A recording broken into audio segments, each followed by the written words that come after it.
Hello and welcome back once again, and welcome to the first time, if you're a new-time listener or viewer, to Willow Talk. Adam Peacock and Brad Haddin. Hads, how are you? Mate, it's good to see you. I'm excited about what's coming up. We've got England v India, which is going to be a massive series, 5 Test matches. I'm interested to see the way England play. Do they still go all-out attack, or do they pick their moments and play the situation? But it's going to be an exciting series. It's going to be interesting for India as well. Can they cope with the loss of a lot of Test matches? And the loss of arguably one of their greatest ever, or not arguably, one of their greatest ever players in Virat Kohli and a leader in Rohit Sharma. So that will come later. But firstly, I need to open up with the fact that you love your trucker hats. Hads, I got my Napa Valley Cricket Club hat on, and to the Napa Valley crew, that the Willow Talk hats are on the way. But you've got a Lexus hat on, so you love your cars as well. It's a trucker hat, of course. Well, I'm one car down, as you know. But you've one's returned to the fold, I understand. What has happened in your life in the last 24 hours? Nothing's safe with you. No. You said to mention it when we start. I didn't even actually respond. The words were, I'm even going to mention that. Well, my car got stolen 14 months ago. Yeah. And it's now turned up. 14 months? Nearly to the day. How does it take 14 months to find a car? Know. Car keys I get. Yeah. A car? Yeah, well, got stolen, and we haven't seen it since or heard about it. We got a phone call. It's been sitting in a street in Blacktown. On bricks? Burnt out? Oh. In working order? I didn't care. Okay. I said, do what you want, but I will be going in and seeing my mate Joey. Well, to celebrate, you're wearing a Lexus cap, so I'm happy for you, Hans. I'm in there straight after the show. If one of the boys put their hand up and said, "You beauty, I got a car to put my P plates on now because you guys have moved on, and now we've got an extra car in the family." That's exactly what they said. The boys found the funny side of it, but so did I. Happy for you. 14 months. That's incredible. Mate, it was just a phone call out of the blue. We found your car. And I thought, mate, they're both in the driveway. I've forgotten all about it. But anyway, Joey, look after me. All's well that ends well after 14 months. Now, we've got some feedback from the last episode for listeners as well on Willow Talk today. We've got some questions that the people would like answered about the Australian side and claims we made about South Africa and the upcoming West Indies tour. It feels like we're up for a performance review without asking for a performance review. I don't mind that, though. No? 7 minutes? Well, 7 minutes, that's all you get. It's like a school interview with the teacher in English. Okay, next, bell goes, off you go. No, we'll go longer than 7 minutes potentially. We're going to do a special edition of Ask Hads, and it's around India v England. So we sent it out to the members of our secret cricket club. So the questions have come in plentifully, if that's even a word. And we'll get to the best ones a bit later in the episode. And the BBL draft is today, and the Sixers have made one of the biggest signings in the tournament's history as well. We didn't touch on that on Monday. Great signing. Yeah. Because my understanding is James Vince is not available for the whole tournament. So Babar Azam. Yep. He will be perfect in the number 3 or opening spot for the Sixers. Control the innings, get your bat around him. He'll enjoy the pace on the ball out here. But he's had a tough time of late, and this might just be what he needs to spark his career back. But he's a very good player. I played with him years and years ago, over 10 years ago, at Islamabad. Name me a person who's captained Pakistan who's had an easy ride of it in their career. Go on. Is this a trick question? No, it is a trick question because I don't reckon you can find one. Someone who's had a plain sailing kind of time of it in cricket. No one really does because there's the ups and downs of professional sport. Probably was him is the only one because he could decide whether he wanted to win the game or not. He was that good with the ball. Absolutely. Yeah, but he still had to deal with everything that goes on with Pakistan cricket as well. Now, make sure you follow us on social media. Just search Willow Talk Podcast on Instagram and TikTok, plus head to Listener Sport on YouTube for all the full-length vids, and head to Apple Podcasts or Spotify to leave us a review. Any feedback, harsh or fair, which is what we're about to get to, is more than welcome, and we'll read them out over the next few episodes. Before we get rolling into this, we're talking about, review and, appreciation of our opinion. Who in your cricketing life was the most direct giver of feedback you've ever encountered? Question without notice here. It's not on the rundown. Dad? Yeah. Should it be Dad? It depends. I was one that I was happy with feedback, good or bad. because it's the way you react to it. You can take it on board, but sometimes the ones closest to you, who aren't in the actual bubble now of your cricketing life, see things a lot clearer. They see how your behaviours are changing, and they know little movements of your game inside out. An example of this is when I broke my finger in my first Test match. I didn't really shush, just sort of got up, and I dropped my hand down, and Dad said to Mum straight away, "He's broke his finger." And she goes, No, he's fine. My wife was there, my brothers are all looking. He goes, no, he's okay. He goes, I'm telling you, he's broken your finger. But you get the most honest, direct feedback from your dad. What was the most honest direct you copped from Father Haddin? That was shit, Brad. That slammed the door. Mate, how often are you going to get caught at long on? Can't help yourself, can you? Yeah, no, absolutely. But as elite players, you crave feedback, good or bad, and it's how you take it. You can take it on the chin, and mate, Steve Rickson was always very, very good with me. I remember one game playing for New South Wales. I took 5 catches. Everyone said, "Oh, well done," and I'm thinking, I didn't have a very good day. I'm sitting in he nuzzled up beside me in the change room and said, "You didn't go in that well today." And I said, No, I was lazy. And he goes, "Yep, you were here, and here." And the next innings, I did not get a catch, but boy, I kept well. Yeah. Not one person noticed. The stumper just looked from the other side of the room and went, "That's better." So it's the ones that got an invested interest. That you trust. But Steve Rickson, mate, all my boys were patting me on the back for 5 catches, but I had a bad day. Well, speaking of vested interest, our listeners have got a vested interest in this particular podcast, and let's get to it, shall we? The feedback questions to unpack. So we said a few things in the last episode, and we asked for feedback, and we got it. The YouTube comments, they've given some feedback. It's fair enough. Some good stuff there, and we'll keep these anonymous, of course, but you can go on to see exactly who did. You can line it up on the YouTube feed underneath our latest episode. But why not give Head a crack at 3 and Cam Green a go at 5 to help him mould him into a top order player? Thoughts on this? Love it. Having a good think about it, actually. Travis Head at 3. Yep. Yeah. I've had a good think about this and Australia have got a problem at the moment at number 3. Steve Smith, we've tried it open up. Mate, we look how well he's done at number 4. Green, I think, is going to be a long-term top 4 batter. But the other thing with him, he's coming back from injury. His bowling workload is going to increase. So if you have a look at our best batsman in all forms, actually, over the last couple of years, it's been Travis Head. He's batted at 3s in his whole career for South Australia. He's played 40-something tests now. He's got runs in World Cup finals, so he's handled the pressure. He's opened at times in Test match cricket. World Test Championship, he's dominated. We've seen here in Australia under pressure. Is the natural progression for Travis Head to go to 3? Well, devil's advocate, he's made a name for himself in the second part of his career at 5 in an Australian uniform. Why tinker with that? Well, you don't have to tinker with that. But you do if he goes to 3. But the reason is he's our best player. And I know playing with some like greats of the game that they wanted to get higher up to have more time and that can be a problem area, and that's where your best batsman bats. And I just think his natural progression is to go up to number 3. Imagine Travis Head walking out 3, and you need someone at 3 that can move the game, that intimidate opposition, and Travis Head fits all that. And I understand he's done well at 5, but we've had some problems trying to with Marnus at the moment at number 3. He's moved up to opener to try to find some form. Green, I think, is going to eventually work there, but I'd like him at 5 because he's going to have a big bowling workload. So I just think Travis Head, over what he's done the last couple of years, is just a natural progression to test himself in that spot.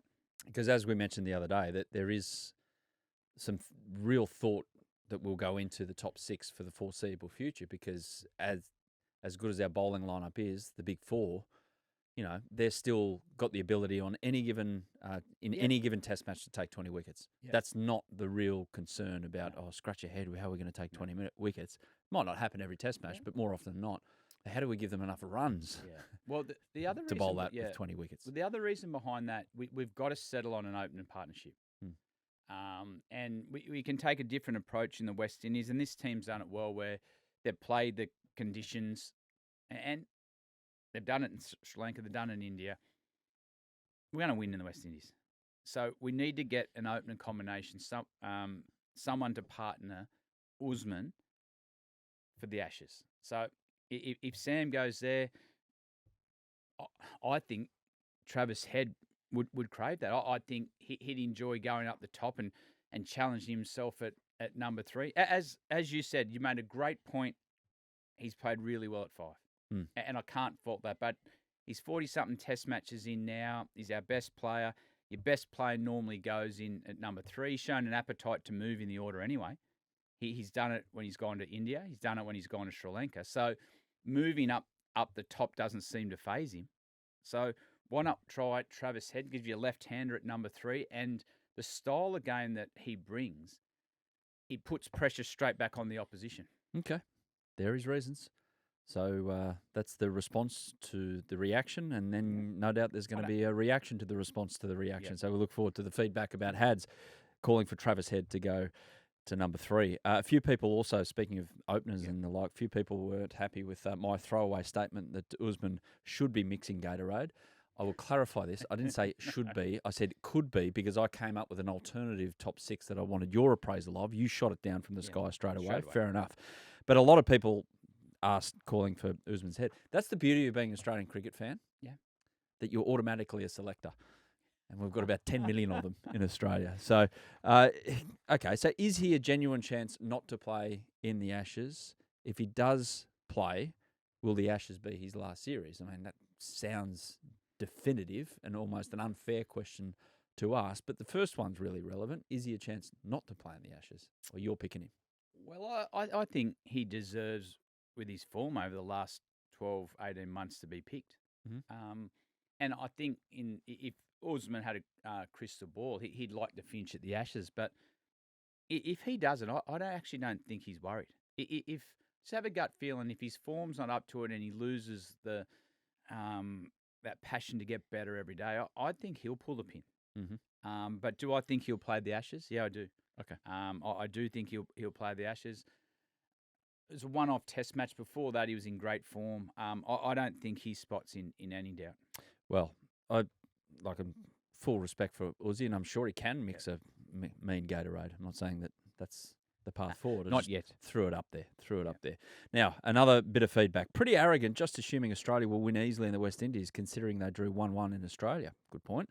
Also pretty dumb, assuming what the conditions will be. One first test in Barbados, traditionally fast bowlers pitch. 1 pink ball in Jamaica. 1 test in Grenada. Last test there was where Kyle Mayers bowled like Vernon Philander and seemed the Windies to victory over England. You won't go to jail for doing research. And in brackets it says that's feedback from our producer as well. Up yours, Joel. Producer Joel, but yeah, point taken. Well, pretty arrogant. Oh, the other producer, Joel saying. I said feedback for the producer, not from no. I'll take that back. Joel's just stuck his head in and said feedback for the producer who does a lot of their research. No, I won't cop that because I'm meant to do my own research. I do my research. I'm trying to sit exactly. Whoever put this in. So, but Hads, you've played there. You played at these grounds, so you're going off the basis of what you've experienced in your life. Yeah, and I'm going off the basis of where West Indies cricket's at. No one wants to play Test cricket there. It's as simple as that. They have an appetite to play white ball, more importantly, 2020 cricket. Franchise cricket. Yep, because that's where their money. Their coaches come out and said as much that they're trying to build. They're trying to get Test cricket back sexy again over there. But mate, even the captain, Chase, has come back into the team. He didn't play Test cricket for over 12 months. They've called back in. So the reason I've said that is West Indies cricket is not in a good spot. Yes, they won last time. Last time they played out here, but I don't see anything in what they're offering that they're going to compete with Australia. Barbados, Jamaica, Grenada, those options. Well, if it's traditionally a fast bowler's pitch, I would say that Australia, with three of the greatest fast bowlers in the history of Test cricket, might be okay on that deck. And so will Nathan Lyon. Grenada, that at times has just turned. That's been low and slow, but don't worry too much about the conditions. Okay, they might change. It might be different, but it doesn't mean we haven't done the research. One pink ball in Jamaica as well. It's going to be interesting in the last session there with the smoke from the outer coming across the ground. I can still see that pink ball. That's the main thing. Just hit the one in the middle. Now, there was an overwhelming response from people who weren't happy that had said Rabada is South Africa's best ever bowler. They believe Dale Steyn is still the greatest. The numbers: Rabada, 336 wickets in 130 innings, strike rate of just under 39, average of 22.74. Dale Steyn, 439 wickets in 171 innings, a strike rate of 42.3, an average of 22.95, just outside Rabada's mark on that. And the fact that you've worked with Rabada, you've faced Dale Steyn, you're still sticking with Rabada? I don't like to compare eras. This is Dale Steyn was a legend in the game. Every time we bring him up, they show my perfect forward defence with my stump going everywhere. Stumps going to various parts of South Africa. One did. He just kept going. But Rabada, mate, he's tracking for greatness. He's got that 300 now. Dale Steyn, yeah, he's still at the top of the tree, but don't read too much into that. Yet Rabada, he's going to go down as one of the greats. And so's Dale Steyn. Who's better? Who on their day? Who's had more influence over a game? We know how good Dale Steyn's been, but Rabada's won them something. He's won them a World Test Championship. So where do you put that? Right up there. I know out of those two, I know who I'd rather face from South Africa. Pat Simcox. Now. Thanks very much. You can have both of them to face. Now, a lot of people were happy with my idea that Josh Inglis would be a great addition to the regular top six for Australia. Back to our batting lineup. How'd you work with the guy at the IPL? Is he ready to be in the top side this summer if called upon? He's ready. He's in the situation at the moment where we've seen a lot of players over time. We've seen Brad Hodge there over time. I had a time out of the game when you thought you're ready for Test cricket, but there's just no opportunity there at the moment. Josh Inglis is ready for Test cricket. We've seen that the way he's played in the short form. His glove work's outstanding. His batting is very, very dangerous. He got 100 on debut, so he's just waiting for opportunity. If he gets thrown in, and the beauty you have with Josh, I think he can bat from 1 to 6. It doesn't matter. But first and foremost, Josh is a wicketkeeper. His number one craft is his gloves, and that's the one he's competing with at the moment with Alex Carey. But if he does get an opportunity with the bat, he's ready to play. There you go.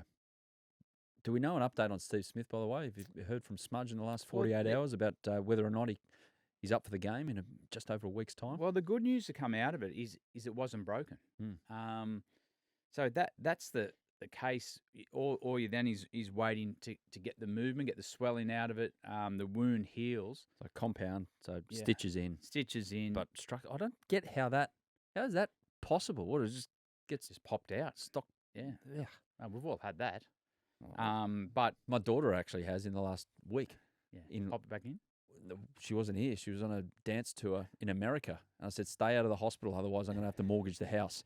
So just wait until you get back home on Friday and we'll take you to an x-ray right then. But yeah, she said it popped out, popped back in. I've never had it, but you've obviously as a keeper, you've experienced it a few times. It's just how much damage it's done when they've tried to put it back in. Steve Smith, he's tough. He's played with injuries. He's played with a bad back. He's had tennis elbow throughout his career, and he still finds a way to get it. But it'll all just come down to how function he can be with the bat in his hand. With the field, you'll be able to put a guard on it. Maybe go to mid-off, so you see the ball coming to you if he has to. Catch it one-handed. Well, he's talented enough to. But the good thing is now there's no structural damage. Yeah. It's not broken. You don't need surgery. Seems like the tendons and that are all in place. So he might be back quicker than we think. Let's hope so. I wouldn't be rushing a Steve Smith back with what they've got coming up. But I tell you what, if he's fit for the Test match, he's playing. Good luck stopping him. Yeah. Last one on this subject, and it's not so much feedback for us, but Mitchell Johnson has created some headlines this week in his West Australian column. He was ruthless, but spoke to some interesting points. He believes Marnus needs the axe. He wasn't happy that Hazelwood was prioritised the IPL in preparation, and he said Nathan Lyon did not look good at all during his spells. So he's not one to hold back from his version of the truth, Odd Mitch. Yeah, the Marnus one we've known. He's looking to find his mojo back, and I tell you what, I don't know what they're going to do with Marnus, but sometimes a break out of the team, and this might sound a bit weird to you, is a relief.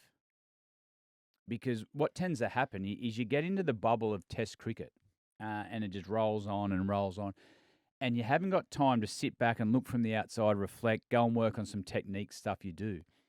It's sometimes a relief.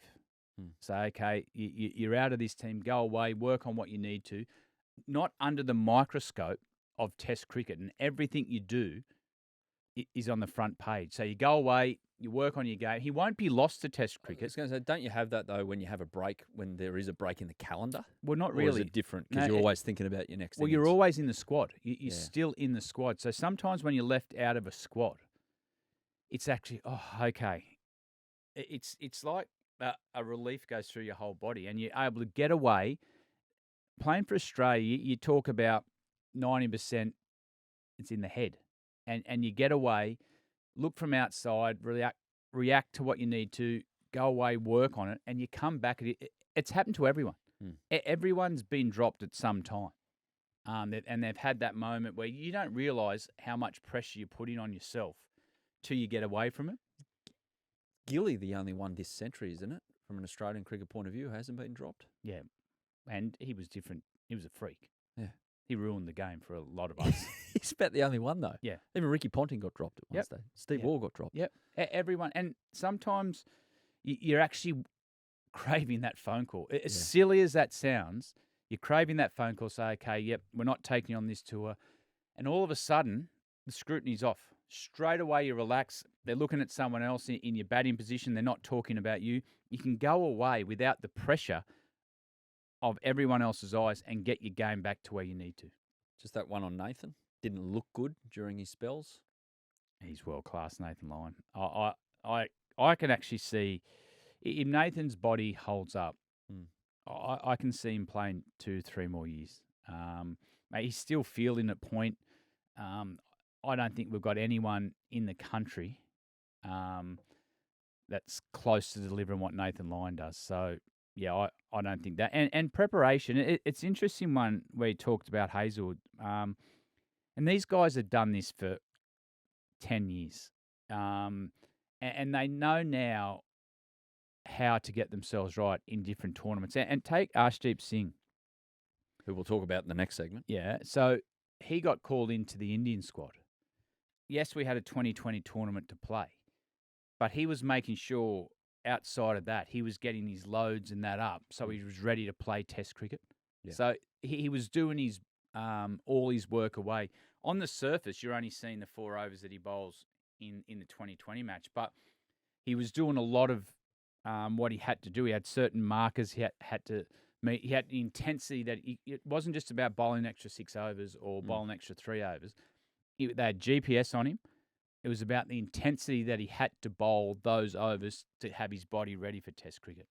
There you go. There's a bit of science to it. Yeah, there is. Thanks for those honest bits of feedback. We really appreciate it from our audience. We've got more from our audience after the break. We reached out to our Secret Cricket Club members on Instagram. Favorite. We've got the questions for Ask Hads India v England edition. That and Sundries after the break. Ask Hads India England edition. Okay, we don't have here in Australia a vested interest in this particular series, but we do have close attention paid to it because of the recent battles we've had with India and the forthcoming one with England. It's right in the middle here. It's prime time, starts each and every night. It starts 7:30 p.m. Eastern here, Friday night, Australian time, and the first one is at Headingley. Interesting to note about Headingley. There's can be a bit. Can get a bit dusty there, can't it? And they're expecting some pretty warm temperatures. I do have an invested interest in this. Yes. I'm actually really looking forward to this series. One, India are a totally different test team. They've lost Rohit Sharma. They lost their best player and their most centrepiece of Test cricket, who's been in that team for the last 15 years, Virat Kohli. So India have a real change in the guards, and let's see how they respond. But more importantly, this is what you're watching for the Ashes. You're seeing, you're trying to pick up little things on how England play, and they've said they want to be more liked, be more humble in what they're trying to do, and it's going to be interesting because the Bazball approach, is it going to be all-out attack? Are they going to be more selective when they have to do it? Because one, it's entertaining. And when they come into Australia, you're going to have to play a Bazball style of game to compete with this Australian team. So I'm really interested in the way England play. Well, let's roll through it because a number of these questions pertain to the big questions, so I won't ask them myself. We'll get through it from our Secret Cricket Club members, and thank you to everyone who've provided a question for this particular segment. Stu, will Bazball bring back memories of Sam Constas, and will India be able to handle it?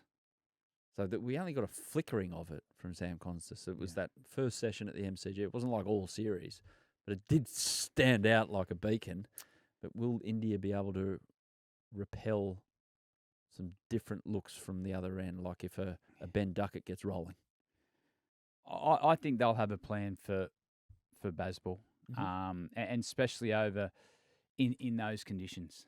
You've got a new captain. He'll want to put his mark straight away on the team. And in this day and age, when you're playing against England, you have to have a plan B. And that might be, how can I just shut the scoreboard down? How can I shut boundaries down?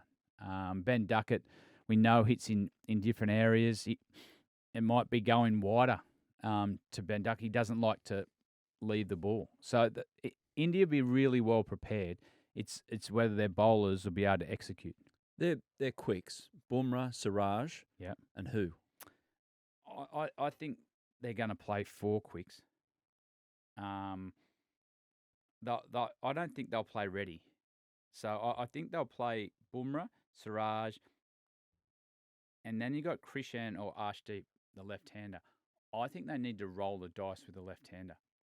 And a player that you know well after spending some time with him at Punjab. I think he's been picked for English conditions. He swings the ball naturally away from the left-hander, but his biggest strength also, he goes both ways. So I think they will play him, and I also think they've got a decision to make out of Taka or Krishan. Whether you go, Krishan's a taller bowler, Taka can bat a little bit, because I don't think they're going to play ready. Okay.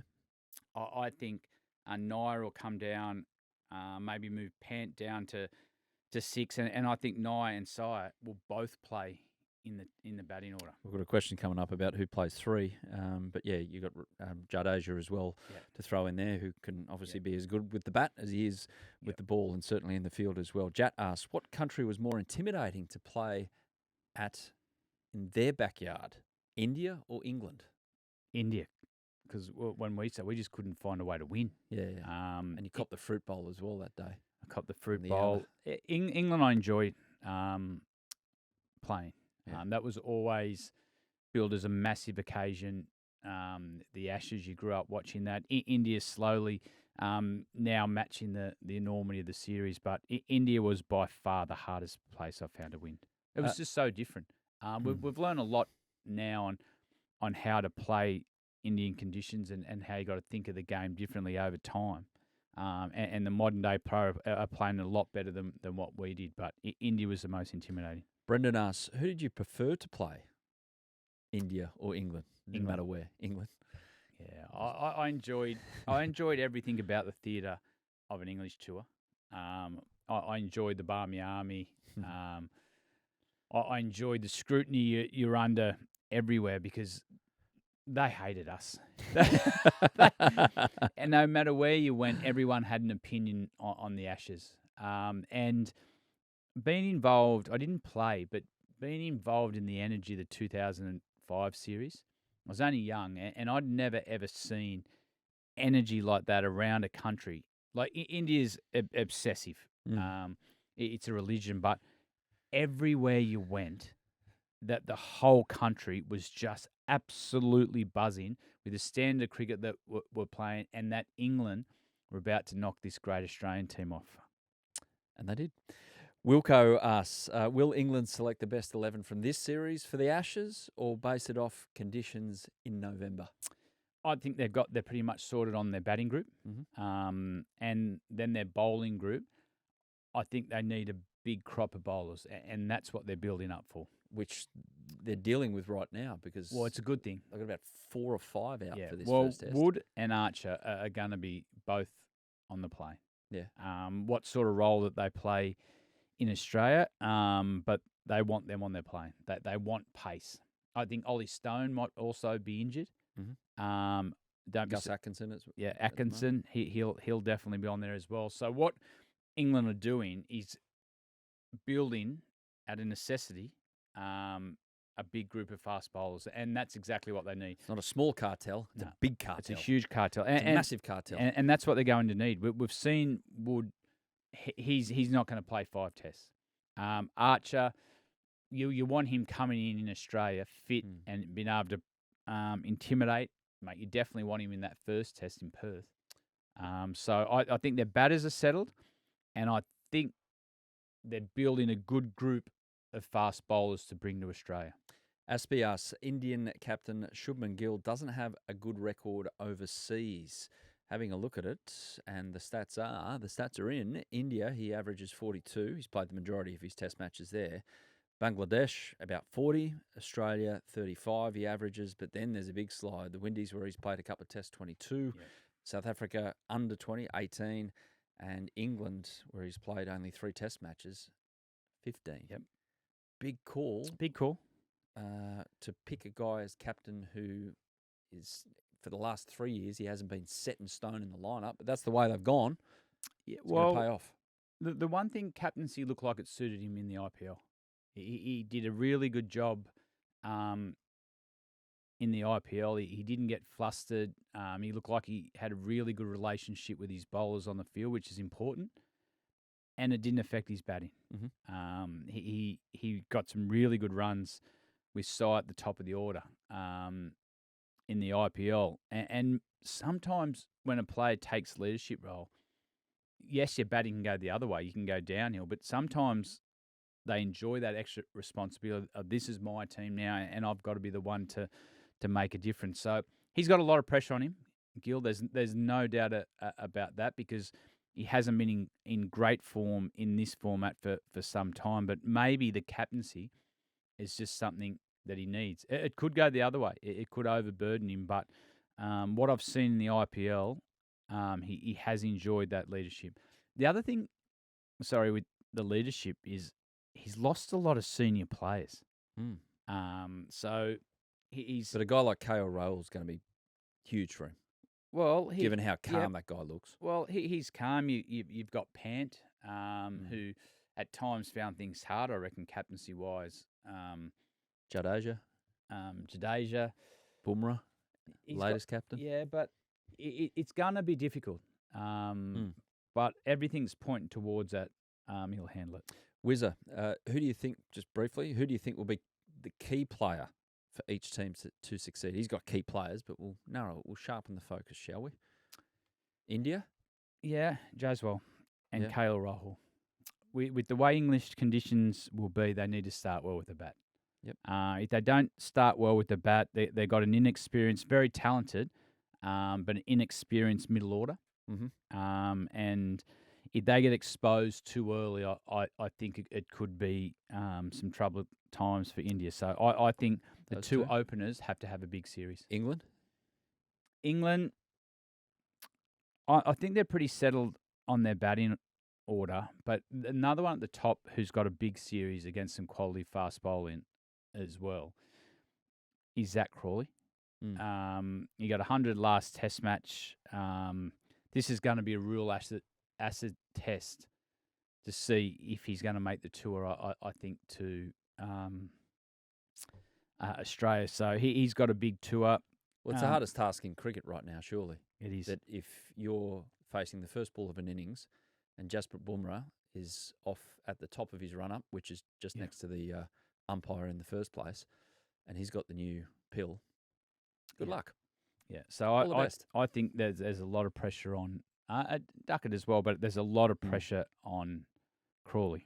Lindsay's got, just looping back to Jofra Archer from Lindsay, is Jofra Archer still the biggest threat for the Indian and Australian batters if he plays? Oh, well, they got some like Atkinson and guys like that, Potts.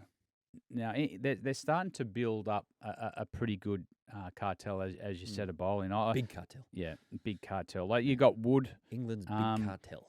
I tell you who will be a threat. And this is Wokes. Well, he's got He's got an unbelievable record in the UK. So could you imagine him barely playing out here in the Ashes, for instance, but playing a pivotal part in this series? Huge, yeah. I think he could play a big role, and he whether he's on the tour group, I'd imagine he would if he plays well here, but not playing a role in Australia. But what he does do, he'll play the role that Anderson played. He'll get that new ball to move. So he's not quick, but he's very, very clever in English conditions. MCT asks, Ollie Pope, Jacob Bethell. Who have you got at number 3? Rob Key was speaking in the last 24 hours saying that, decision's not made, but it won't be definitive for both their futures, but it's looking more likely than not that it's either one or the other, and the other misses out on playing all together in this first test. Well, Ollie Pope's a vice-captain. He got 100 in his last test match. Jacob Bethell has got, I don't know what his upside is, but it's up there in the clouds. Well, one thing for certain, Jacob Bethell will be in the first Ashes team. Okay. There's no doubt about that. You've seen the way he played in New Zealand when he got the opportunity to bat at number 3. Number 3 mightn't be his spot. He'll eventually be there. He can bat anywhere in the order. I wouldn't be surprised by the Ashes what one of these two are opening. Bihan asked, and this is a tough one, how much will India miss Kohli and Rohit? Huge. Yeah. And can you fall back on that if things go south and you go, well, it's our first series without these guys. Give us a bit of time. Shubman Gill, I'm looking at in particular there. Well, I think it's a really big tour for India because they've made a lot of changes since the Australian hammering. Yeah. There was a lot of talk about... We'll call it a hammering. Went down to the last day of the last test. But we beat them. Easy. That's not a hammering. Well, continue. Sorry.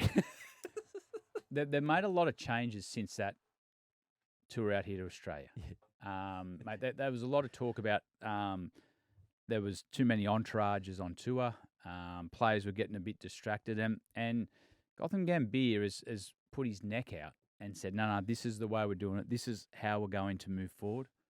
There's a bit of a turnover of staff. A few staff got put off as well. So this is a real change in the guard.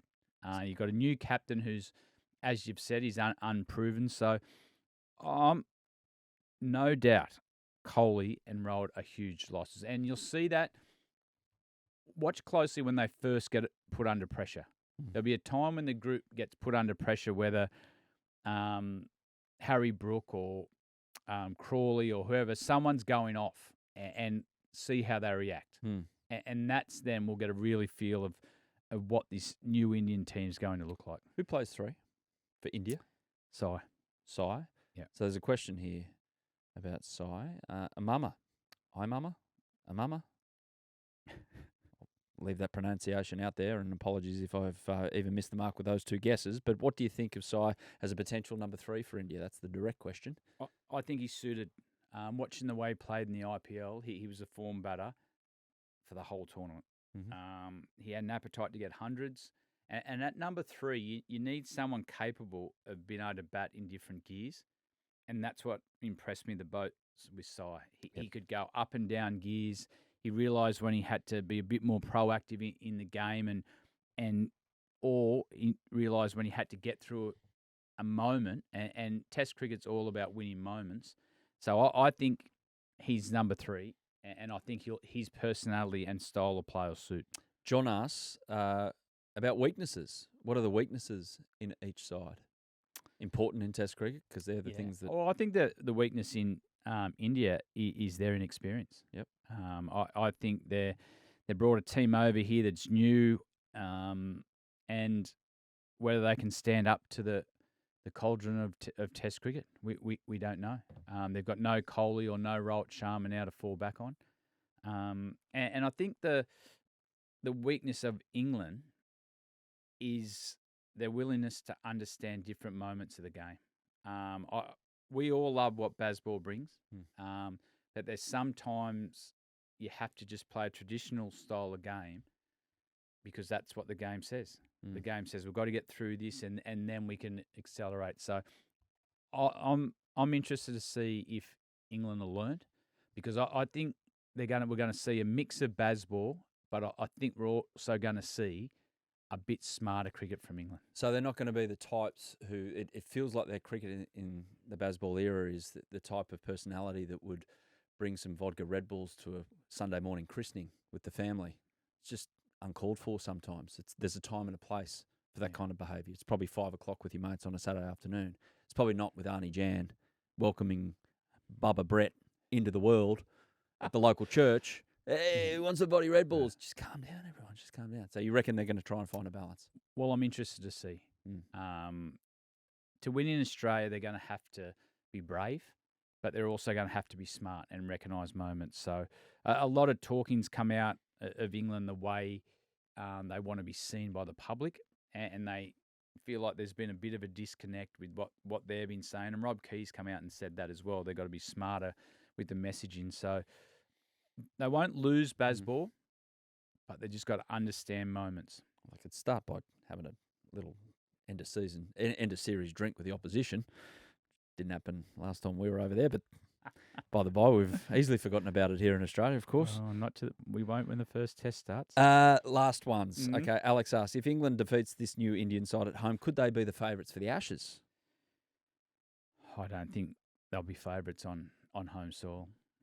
I still think on a what, like favourites when they get here to Australian soil. Yeah, we'll be favourites on home soil here, no doubt about that. But I think the one thing about Ashes is it actually doesn't matter where you're ranked. It doesn't matter if you're number 1 in the world or they're number 6. It's going to be a great contest, one with tradition, one with how everyone loves to beat England and England love to beat us. And Ben Stokes he's come out and he said, this might be their last chance to win an Ashes here. Whatever. Yep. Well, cancel it. Well, he might. This might with his injury history. This current squad. Yeah. I thought you meant England. Full No, stop. no. That'd be nice, wouldn't it? Imagine that. We won it on default for the rest of the time. Yeah. Hey, okay. An overall one. This is not from a listener, but something I want to know. I'll have a stab at it as well. But series result. Who wins the series? I think England win comfortably. Okay. I reckon it'll go down to the wire. I can't see there being, unless weather plays a part, but there looks to be a pretty dry summer over there so far. But the way games are moving, interesting stat that I read through the week, this is the lowest rate percentage of test matches played out as draws since the 1910s right now. It's around 13% of test matches, and I don't reckon there'll be one here that'll be a draw. 3-2 England. 3-2. 4-1. 4-1. Okay. Cool. Looking forward to it. Starts Friday night Australian time. I am looking forward to this. We'll have full investment in this on Willow Talk, and we'll be discussing it at length each and every episode over the next couple of months. Now, Sundries in the BBL draft chat. The Sixers, we mentioned at the top, Babar Azam is a key pre-draft signing. They joked about signing Kohli on April Fool's Day, but this one's for real. Absolutely for real. Where does it rank amongst the big signing? The bigger names? Yeah. been hard to get the big names here Yeah, well, over the last few years. I've seen the Mike Hesson, the Pakistan coach, come out and he wants his players been exposed more to these tournaments. And Babar, mate, he's at times has been ranked number 1 in this form of the game, mate. I'd imagine he's come out to play the James Vince role. Vince has been successful for the Sixers for a long time. He's been the glue in everything they've done. So I think Babar will really enjoy the Sixers, and I think it's a freshen up for him as well. I think he's had a tough couple of years. He was with the captaincy has taken off him. He got it back, and I think he just needs to go away and play some cricket and find the love of batting again. Be in a team where it's well led by Moses. He doesn't have to worry about tactics. All he's got to do is come out and bat. So I think it's going to be a really good fit for both the Sixers and Bubba. I think he needs this. And I did notice as well, the Sixers have had quite the week because Elise Perry's committed for the next 3 years to the Sixers as well in the WBBL, which is great news for the franchise. Do you call it a franchise club team? Yeah. Franchise? Franchise feels American. Well, it's franchise cricket, isn't it? Club? Do No, you it's call it a club? franchise. Can't be a club. It can be whatever you want, but that's a big signing. It is. It didn't sit that well with me. No, you She's don't like that, playing do you? in Victoria. She's one of our superstars, New South Wales. Mate, it's great to have her back. Would you say that, though, if she was wearing lime green and not magenta? Yep. Okay. Just checking. Now, the draft is today as we release this in Australia, Thursday. Big names are in the draw. Kane Williamson is a big name in the men's draw as well, but only available for 3 games due to the South Africa T20 comp. Do you take him still for just 3? Oh, well, I tell you a bit of an insight into, okay, you got the draft. The preparation and scenarios that go into preparation for a draft is enormous. Mm-hmm. It's hours and hours on end with scenarios. So on the surface, it looks like, okay, Kane Williamson for 3 games. So when are those games? Are you playing them at home? Can he win you a couple of games, and that might be all you need? So, and what are your contingencies when he drops out? Is that key as well? Or the other thing, and you have to look at the 2 finalists last year.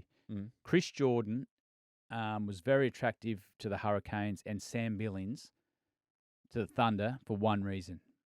They were available the whole time. So is it going to be a disruption for Kane Williamson to play 3 games? Or have you got enough in your list to say, you know what, that's just a bonus to bring him in at that stage? And if he could win us 2 games there. So there's a lot of planning to go in. Teams have been really reluctant to sign a player for 3 games. Because they've wanted the consistency of having the player all year round.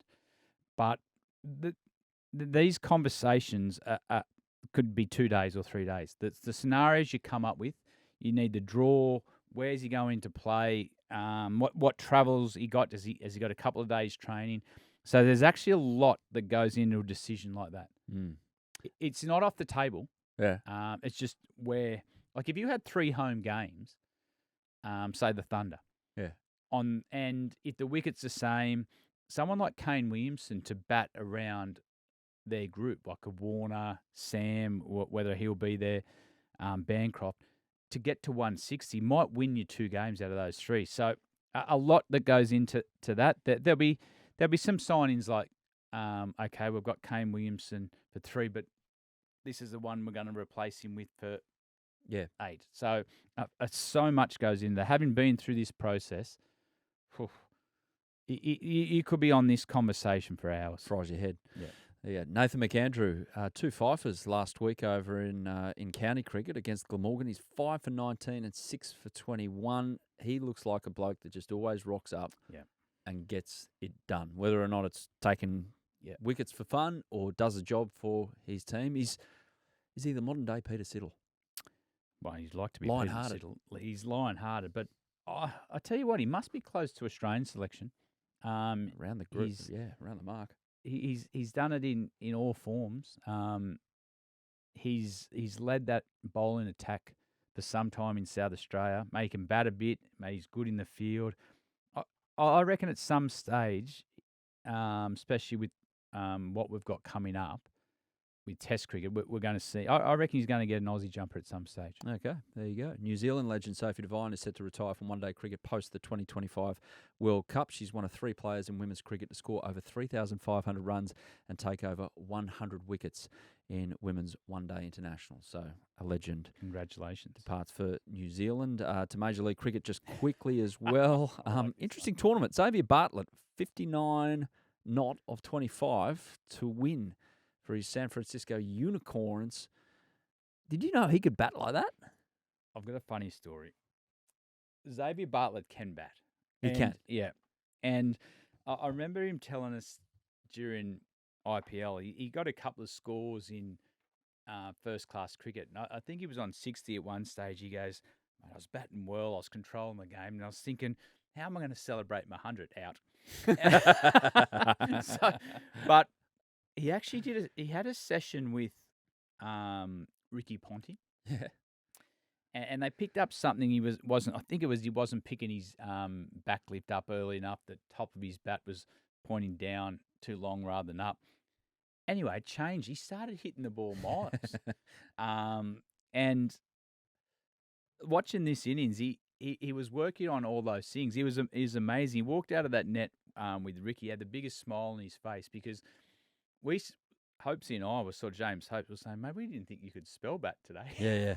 But it's good that he had a long time in IPL to work on things, and one of the things he wanted to do was work on his power game with the bat. And it's good that they get reward for the work that they've done. And just quickly, the power game with the bat didn't work for David Warner and Henrik Larsson. Their Seattle Orcas got rolled for 60 against the Texas Super Kings. And as we were recording this for the Washington Freedom, Glenn Maxwell absolutely went burko against the LA Knight Riders, it is. A 49-ball century. Apparently Maxi's parents were in the stands pulling off crowd catchers off their son. So these last 24 balls, he hit 10 of them for 6 for a century. So that's the Glenn Maxwell we've all come to know and love. Well, it's good to see him. He had a horrible IPL when he broke his finger. Tried to play through it. It was too bad. But, mate, that's what he brings. Hads, happy you found your car. Happy to sit here and talk cricket with you as always. We'll catch you next week where we'll discuss what's happened in this India-England series. Look ahead. And we've got a special Test match cricket giveaway coming up on Willow Talk as well. Car? Now that we've got one, we found one, we might be able to give that away too. Signed by Brad Haddin on the number plates. Cheers, everyone. Yeah, thanks for watching the Willow Talk podcast on YouTube. Don't forget to hit the subscribe button so you don't have to miss an episode wherever you are. And while you're at it, check out these videos up here. They're mostly good.